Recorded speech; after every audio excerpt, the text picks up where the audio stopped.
పొయ్యి చూపించు, మా అందరం మేము కోసే ఈ పని గద్దెని చూపించు, తర్వాత దాన్ని చెప్పు.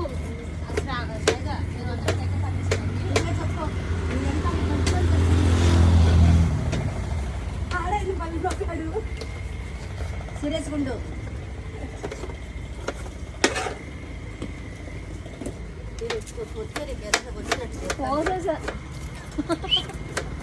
హాయ్ అండి, ఈరోజు నేను నాకు వీలైనంతలో కొంత ఫుడ్ డొనేట్ చేయాలని అనుకున్నాను.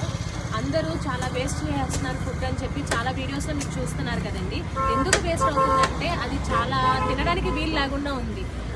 ఎంతసేపు బిర్యానీ కానీ లేకపోతే కర్డ్ రైస్ కానీ లేకపోతే పులిహోర కానీ స్టోర్ బియ్యంతో వండి అలా ఇస్తున్నారనమాట చాలామంది. ఎందుకంటే నేను కూడా డొనేట్ చేశాను, నిన్న చూశాను కూడా దగ్గర నుండి. అలాంటి ప్రాబ్లమ్స్ ఉన్నాయి కాబట్టి చాలామంది తినలేకపోతున్నారు. నాకు వీలైనంతగా కొంతమందికి నేను మంచిగా చేసి ఇవ్వాలని నేనైతే ఇవాళ నిర్ణయం తీసుకున్నాను.